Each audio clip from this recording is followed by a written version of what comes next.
سلام تنا ببزلكم ويبصحكم كبرات تخاتلت تግራይ ስትሪም ሚዲያ ነስ ሰዓት ሐዝናዮም ዜናታት እንሆም ትግራይ ሀገር ናት ብሎ ማሰብ ይፈልጉ ብዙ ሰው እንዳላቃለሁ እኔም ሞቅ በሚለኝ ሰዓት እንደዛ አስባለሁ መመኘት ችግር የለውም መሆን ካለበት ታገላለሁ ትግራይ ሀገር እንዲሆን ችግር የለውም አሁን ያለው እውነታ መቀበል ደግሞ ጨዋነት ምስ ኤርትራ ርከውልና ዝብሉ ወደ خدخ ዝብሉ ተወሰኑ ሰዋት አለው ቶም ተወሰኑ ሰዋት ተወሰኑ መኻንም ጥራሕ ግን ክንሪየውልና سومن زوافرو حيللو راديو اف ام مقلا سراحتنياتات ككوبون تنغيروملم وانا كاد سراح اف ام مقلا ايت زمنفس حويسو كالوت ابالات بوردون ابي تحت قصصر وعلملهم كنتبا كتما مقلا خوينو بحوحات زتمرص ايتردا ابرهون بيرو تركبلهم بيت صحفات كنتبا كتما مقلا دحري لعلي 100 معلتات تخفيتلهم ابال فصاميت غباي زكايد حوحات كنتبا ردا ابره لومي مغابيت 4 2017 عام تمرت يسراح مجمارو علاو خوينو زلم بتمساسالي محدار زوبا مبرق ايتفساينا دما سلطانو تركبلهم بتمساسالي حوحات زوربم شومونياتات وانا محدار زوبا مبرق فساي لاي كنتيباتات عد غرات هاجر سلام عد قدام سامرنت ماللومنا بيت صحفوتهم اتيم صراح مجمارم ككابوتو صراح بحابريتات ترغايصلهم تتغبار زي حقاو نوع سلام بريتوريا زصبا يزولو شومونياتات غيجاب محدار وانا محدار سلامون تكون كنتيبا مقله برهانه ገብረየሱስን ተተግባር ክሳብ መወዳእታ ክንቃሎ ሶይና ኢለመለውም ናይ ግዛው ምሕዳር መራራሓና ምእሳር ከይድውን ተጠናኺሩ ይቅጽለለ ዝብል ሓበሬታ ወጽኢሎም ካብ አርሚ 44 3 መራሕቲ ክፍለ ሰራዊት ምስ 13 አባላቶም كلاشم حزم كيدم زبل حبريتا ووصيلم بيرصتا بزعبا بكتم عد قدام زفتره غونصي حزبنا كفلط زغبا نصر حبريتا يلو مبرهي بلم ابايتا زل حقي قلبيطم بمحبراوي ميديا يقربوا ملهم تعذبنا لنا يلولم كنتات حبريتا يلو ابزرغو حدما ابتعلت محدار غجاو محدار اتوردا نمنسي مريت كنعدلكم ينايلمنا بقصري اتم محدار صويعم انت زراربهم بخبرك بمقدال سمولسو حربنياتات تغالت دما نابتي مدرخ بمصام نحنا اكلنا غديلنا غبونا فصيمنا زمصنا تغالت زيكات تعدل مريت نمنتا يكايد فصم فتحاو يكون سلازي طاطاو يبل زبل حتى بمن عالم مخنيات امونغوتم تساتفتن تم محدان زي مرا تفطيرون اب اكلاو غونصي امرهم نزا حبريتا زبصحم اكلات صطتا زغونو اولات ملشام نتسفطر كبير غونصي اب ماخلاتيوم اب مرغعنا هلوم نتي زفتر عقرقر نوكتن كم صبا قاطم تقيمون بحبوك انقساوس وصنحو ناي طفات غجله زي حقاو عتق بمحاسب وشت 3 باجاج بمخان نبتي زفتر عقرقر طيت متكواسم مخنيات اب سغبرناي توخسلو وط 4 7 بطيت توقعم قليل اكادو غدات بصحوم لهم اتم سلستا بعد قدام مستحكمون تغونو تحارد ما نمغل ريفرت بايلوم ابا حكمنا يركب الولم تستفتر غونصي على عقبتهم ابالات زوام من شامس كونه من محدار وردان اي سراويت حاجز بمحتات غونصي كحد غيريوم ابت خبابي زغاطمو غونصي اب عيدر كحكم صنح من سهيوتو كم زحالفون تغليصيوم ابت خبابي حزو ناي مسار كونتات كم زلون يحبرلم جنرال تادس ورده دما مغلص يبلم مغلص اب تግራይ እንዳተخرረ ዝመጽ ፖለቲካዊ ሽግር ናብ ናይ ጸጥታ ሓደጋ ይሰግር ብልዝብ ንምፍታሕ ሰፊሕ ጻዕሪ ክግበርን ተጸንሐውን ካብ ድሌት ምጽአንን ምጥፋን ምምራጽ ተበገሰ ከይሰመረ ተሪፊዩ ኢሉሎ ታደሰ ወረደም ካብዚ ሓሊፉ በዓቅምና ክፍታሕ ዝኽእል ውሽጣዊ ፖለቲካውን ጸጥታውን ችግራት ንኻሊ ክፈትሐልካ ምዕዳም ዘሰክፍ ጥራሕ እንተ ይኮነስ ነዛ መልክቱ ዝህሊ ናይ ሓይሊ ምንቅስቃስ ተጸገም ካልእ መንገዲ ክሕዝን كعمتن كوساسبن حزب خيقسن زغبريو إللم نزي ناي تادس ورده يتوحيلو زتصحف مغلصن ناي تادس ورده زخونه يخون شمن مهاتمن فيرمان زيبلو مخانو ترغاغيصلم بريزيدنت ጌታቸው ረዳ ለምስ ሚዲያታት ማእከል ዓድን ተውጉዕን ታደሰ ወረደ መንግስት መሆን እናረሳም ንመንግስት ይከቀስ ይሰምዖ ክብል ነቂፍወይም ጽባህ ዓርቢ ክጅምር ተሓሲቡ ዝነበረ ዲዲአር እቶም ናይ ፌደራል ልኡኻት ሎሚ ካብ አዲስ አበባ ናብ መቐለን ኣይትኺዱ ዝብል ስለስተዋወም ከተዓነቀፍ ከኢሉሎ ክብል ፕሬዝዳንት ጊዜያዊ ምሕዳር አይተ ጌታቸው ረዳ ገሊጽሎም ሎማ አንተ ደህሳት ካብ ዝተፈላለዩ ዲፕሎማት ዓለምን አብይ አህመድን ከሞን ጀነራል ወዲ ወረደን ዶክተር ደብረጽዮንን ጌታቸው ረዳን ዝተረኸቡሉ አበ ጉዳይ ትግራይ ዘድሃበ አኺባ ከካይዱ ተባሂሉሎም እዚ ንጽባሕውን ዝቅጽል ተባሂሉ ዘሎ አኺባ ብዙሕ ትጽቢት ግበረሉ ኮይኑሎም በኻሊ ገጽ ተማንጎ ጀነራል ጻርቃን ምስላዕሎይ ሓላፊ ጉዳይ ወፃ አሜሪካ በዙሪያ መፈንቅለ መንግስት ጊዜያዊ መንግስት ትግራይ مصنع وعلي بريتوريا إيداتاونت شعبيان عميقون وصيتاون ميت أكايدو ملو يبل زرخبنا يحبريتا بريزيدنت جيتاچون مس حلفتي إيغاد أمباسادرات أمريكان معرابيان ميت أكايدلهم زي منالبات تنصلو طرنت زي كترف يخليو انتقونه ግን ተገዲድካ ዝካየድ ጦርነት ብልዕልና ዲሞክራሲያዊ ሓይልታት ክዛዘም ዓብይ እታወት ክኸውን ይኽእል እዩ ተባሂሉሎም ሎማዓንቲ ድማ መላእ ሚድያታት ፌደራል ኣብ ህልው ኩነታት ፖለቲካ ትግራይ መግለጺ በፕሬዝደንት ጌታቸው ንፌደራል ሚድያታት ማህበብ ዝፍለጥ ኮይኑ زهابو من نطبطات دما أبي زرزرنا حزنا يملنا كنتات تقراي تحلاليغو نابقونسي كيمرح منقس فيدرالين أدرادر توعلي سلام بريتوريان قبو حقز كقبرو بريزدنت جيتاتشو ردا دقي ممتساوي عملهم لو مقابي 4 سنة متمرت هذا كتما دي سابان ميدياتات مقدس ذهب بريزيدنت جيتاتشو ردا جزاو من بحدار منقسي فيدرال ناب تقراي كاتو بعلس أوعيت آية قربا إلهم هي مجمرة يتنساو كفيدرال منقس تعلق عقبنت قابت يازن فيدرال منقست تعلق عندي قوا يقربنو فورمال تياك إلا بهولت مكنيات يا انترم ادمنستريشنو بفيدرال منقستنا بهوهات مقاكل بتدرج بريتوريا سممنت مسرت يتقاقم منقست سو فيدرال منقست يراسو براسو تساتفو براسو فقاد يتقاقم منقست አደጋ ላይ በሚወድቅበት ጊዜ አደጋውን የመቀልበስ ግዴታ ይኖርበታል ሌሎች ክልሎች የክልል አቅም የሚባለውን ሁሉም አይነት ኢንስትሩመንት ተጠቅመው አንድ ነገር መቆጣጠር አቅቶኛል በሚሉበት ሰዓት ምክር ቤት ጠርተው የፌደራል መንግስትን ጣልቃ እንዲገባ ይጠይቃሉ አሁን ባለንበት የትግራይ ሁኔታ በእንደዚህ አይነት መልኩ ተሰብስቦ ጥያቄ ሊያቀርብ የሚችል ምክር ቤትም የለም ያ ማለት የፌደራል መንግስቱ ላይ ያደርጋቸው የሚገባ ስራዎችን በሚመለከት ሪማይንደር ያስፈልጋል ማለት አይደለም በአሁኑ ሰዓት በፕሪቶሪያ ስምምነት መሰረት በብዙ የትግራይ አካባቢዎች የፌደራል ኃይል እስከ ቅርብ ጊዜ ድረስ ነበር ከቅርብ ጊዜ ወዲህ የለም በአትሊስት ጊዜያዊ መንግስት አስተዳደሩ በሚያቋጥራቸው አካባቢዎች ላይ የፌደራል መንግስቱ ሰራዊት የነበረባቸው አካባቢዎች ከቅርብ ጊዜ ወጥቷል እነዚህ በመሆናቸው ምክንያት ይሄ ነገር በመፈጠሩ ምክንያት የተፈጠሩ ችግሮች ይኖራሉ በአሁኑ ሰዓት ትግራይ ውስጥ የተፈጠረ ያለው ክራይሲስ አንድ የህግ ተቀባይነት ያጣ የህወሓት አንድ አንጃ ጉባኤ አድርገ ያለው ስላለ ደጋፊዎች የሚላቸውን ከፍተኛ መኮንኖች የተወሰኑ ከፍተኛ መኮንኖችን በመያዝ እየሰራቸው ያሉ ስራዎች ናቸው ይሄንን ስርዓት ማስያዝ በሚደረግ እንቅስቃሴ ውስጥ ጊዜያዊ አስተዳደሩ ውስጡ ያለውን አቅም ለመጠቀም የሚያስችለው እድል ነው እየተነፈገ የመጣው በዚህ ሰዓት የፌደራል መንግስቱ ይሄንን ለማረም አግባብነት ያላቸውን እርምጃዎች መውሰድ አለበት ስንል ጦር አዝምቶ ጦርነት ይቀስቅስ ይያልና አይደለም በነገራችን ላይ አሁን ያረግነው ያለውን እንቅስቃሴ ወደ ጦርነት የሚያንዣብብን ሂደት ለማስቀረት የሚያስችል ሁሉም አይነት እርምጃዎች መውሰድ አለበት ብለን እናምናለን ፌደራል መንግስት እኔ እንደ ጊዜያዊ አስተዳደሩ ዋናው ራስ ምታቴ በአንድ በላ መልኩ ትግራይ ውስጥ ሌላ ጦርነት ተከፍቶ ህዝባችን ወደ መከራ የሚገባበት ሁኔታ ማስቀረት እንጂ ኑን ንግጠም ብለህ መሟገት አይደለም ግን እንግጠም ይያለ ይፎከር ያለ ኃይልን አደብ ለማስገዛት ፌደራል መንግስቱ መግለጫ መስጠትም ሌሎች ከዛ በመለስ ከዛ በላይ መሄድ ያለባቸው እንቅስቃሴዎች ካሉ የኔ ግብዣ ያስፈልጋል የሚል እምነት የለኝም ምክንያቱም የጊዜያዊ አስተዳደሩ የፌደራል መንግስቱ ውሳኔ አካል ነው ናብ ጉዳይ ምሻዕቢያ ዝግበር ርክብ አመልኪቱን ዘሃቦ መብርህነ ስዕቢ ይመስል ትግርኛ ስለዓለለው ትግርኛ ይመልሱ زي حقه وعطوق زبال زي حقه وعطوق اب تግራይ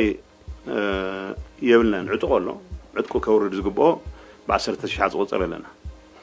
كم تازولكو مس ኤርትራ ርከብለና ዝብሉ ወደ خدخ ዝብሉ ተወሰኑ ሰባት አለው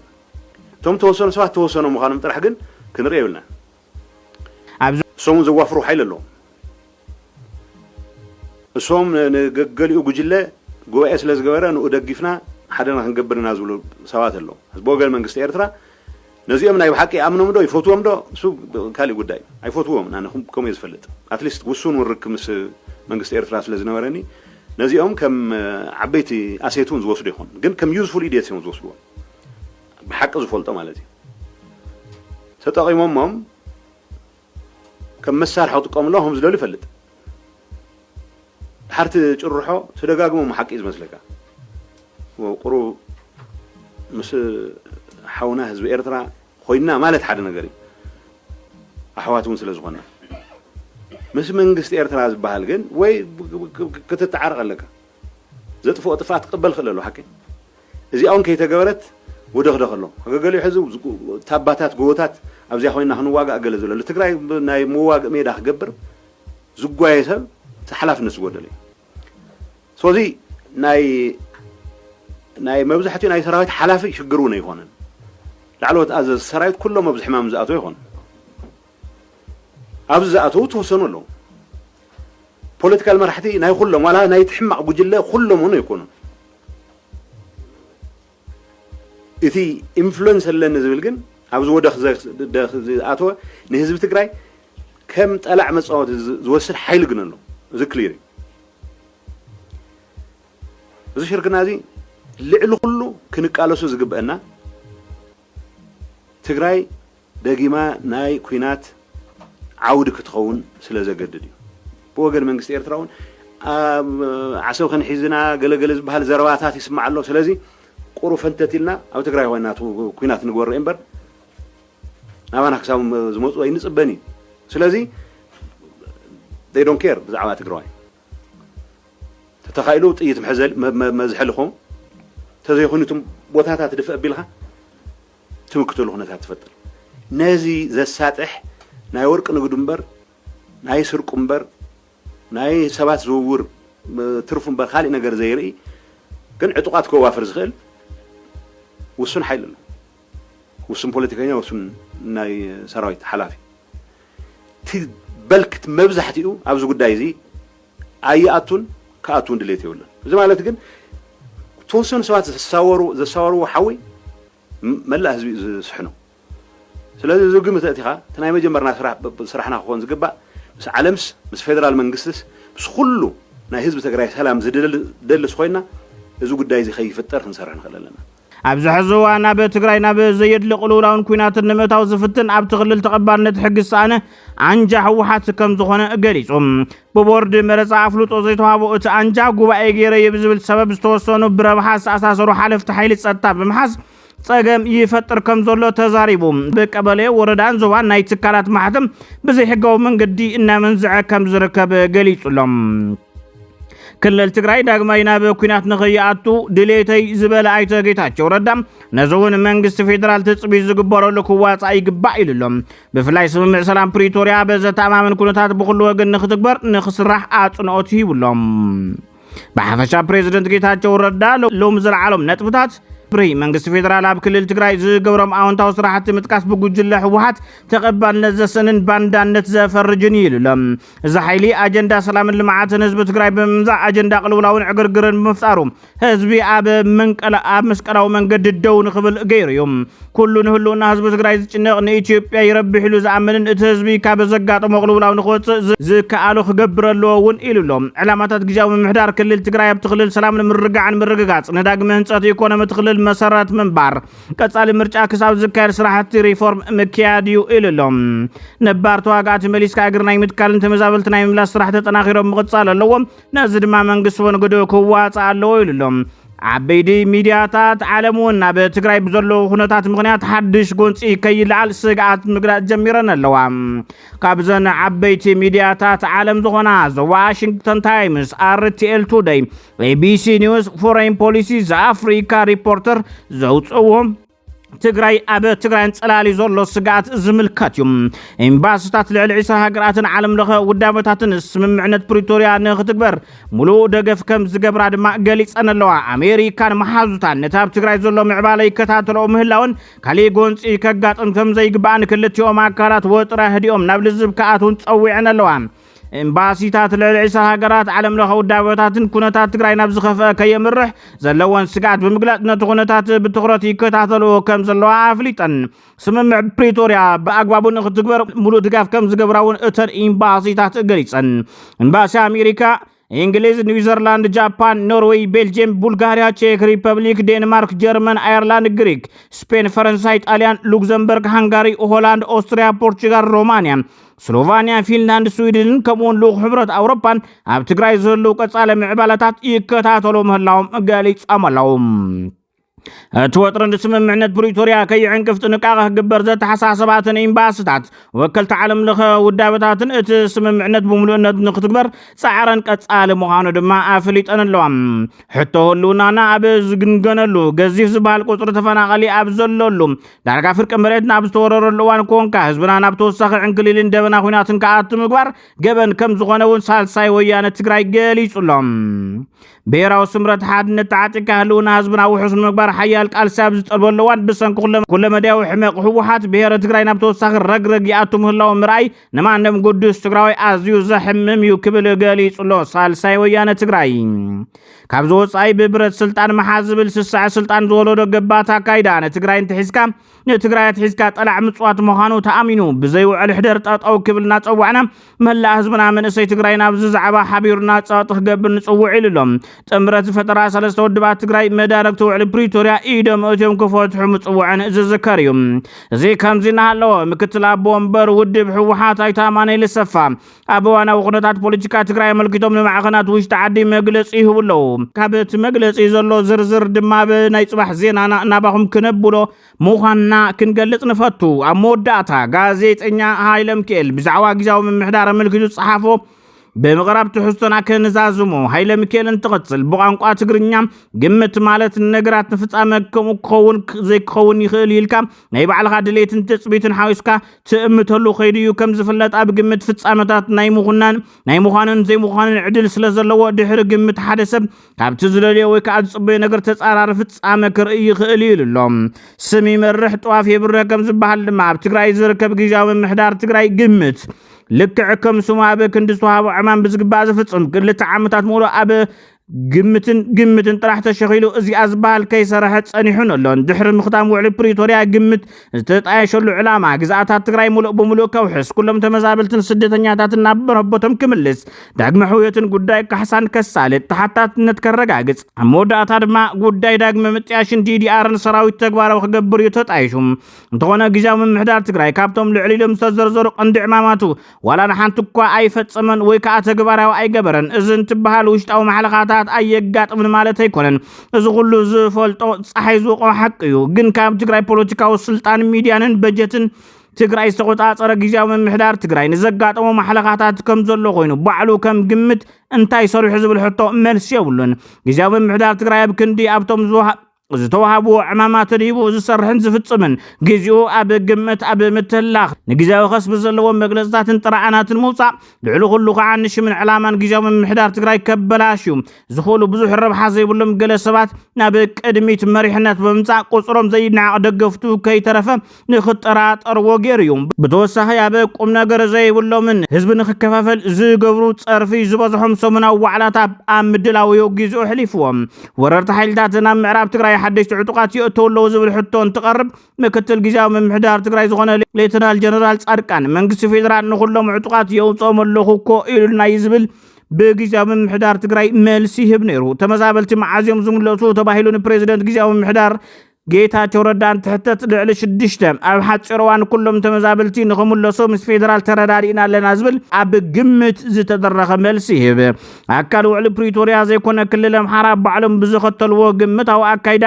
ኣምጪኦም ኣካል ኣፈጻጽማ እቲ ውዕል ገይሮም በአማራና በትግራይ አዋሳኝ አካባቢዎች ህዝባዊ አስተዳደር ለማደራጀት የተዘጋጀ የማስፈጸሚያ እቅድ ዝብል መርዛም نتግራይ ዝቆራርስ ስምምዕ ምስተፈራረሙ ግደፉ ተጋጊኹም እዚ ዶክመንት እዚ አንጻር ውዕል ፕሪቶሪያ ዮንት ትበሃሉ ኮነ ኢሎም አጠፋፊኦም ወሓሊፎም ብድሕርታ ዝፈጸሙ ውጫልያዊት ቀያዲትን ስምምዕ ምንም ክንቀሳቀሱ ይከኣሉን ብድሕሪኡ ጌጋታቶም ተረዲኦም ነቲ ጌጋ ንምስኻል ምስ ወከልቲ ማሕበረሰብ ዓለም ማለት እውን ሕብረት አፍሪካ አሜሪካን ሕብረት አውሮፓ እናተረኸቡ ብዝተዓጻጸፈ መንገዲ ይዘተን ዲፕሎማሲያዊ ርክባትን ኣብ ክንዲ ምኽያድ ናብ ሚድያታት ትግራይ እናወፁ ብተኸታታሊ ንጌጋታት ናብቲ ብናቶም ተጻራር ዘሎ ሓይሊ ዘምርሕ ኣብ ምግዋሕዮም ተጸሚዶም ጸኒሖም መላእ ሓይሎም ግዜኦምን እቲ ጉጅለ ከምዚ ገበረ ከምዚ በለ ከምዚ ሰርሐ ወዘተ እናብሉ ኣብዛሓ ህዝቢ ንዝፈልጦም ጉድለታት ኣብ መቀላዕዮም ተዋፊሮም ጸኒሖም ዘለውን ብፍላይ በቴሌቪዥን ትግራይ ድምፂ ወያነ ናብ ዝቐረቡ ቁጽሪ ናብ አዲስ አበባ ምስከድናቱ ጉጅለ ብዛዕባ ተመዛበልትን አይል ዓለን ተመዛበልቲ ንመልስ ክብለኩም ከለኹ ንስኻትኩም ግን መጀመርታ ጉባኤ ክነካይድልኩም ንክብል ኣብይ ተዛሪቡ ዝኣመሰሉ ነገራት ተደጋጊሞም ዝተሰምዑ ዘረባታቶም እዮም እቲ ዘረባ ጌጋሪ ይኮነን ዝብል መካታ ሓሳብ ንግዚኡ ገዲፍና በጀት መንግስትን ሚድያን ሃፍትን ዝሓዘ ጊዜያዊ ምምሕዳር ግን ከም መንግስቲ እንታይ ገይሩ ዝብል ግን ክሳብ ሕዚ ዘይተመለሰ ሕቶ እዩ ስለዚህ እዚ ሎምን ሪኦ ዘለና ፖለቲካዊ ሕንፍሽፍሽ ውድቀት ውዕል ፕሪቶሪያ ኣብ መፍጣር ግምት ባዕሉን ልዑል ግደ ተጻወተ ሓይል እዩ ብኻልእ ኣገላለጻ ጊዜያዊ ምምሕዳር ትግራይ ባዕሉ ንባዕሉ ሓሊኹ ዘውደቐ ድኹም ሓይል እዩ እንተኾነ ግን ክትሓዝ ዘለዎ ኢሉ ኣብ መወዳእታ ጽሑፉ ዝዛዘመ ጋዜጠኛ ሃይለም ክእል ንጊዜያዊ ምምሕዳር ትግራይ ከም ግምት እምበር ንዝኾነ ውልቀ መራሒ ይኹን ኣብ ላዕለዋይ መሪሕነት ጊዜያዊ ንዝርከብ ሰብ ብፍሉይ ዕላማ ዝገበረ ከም ዘይኮነ እዩ ዝገልጽ ሰላምን ምርግጋእን ህዝቢ ትግራይ ሰላም ንኹሉ ወዲ ሰብ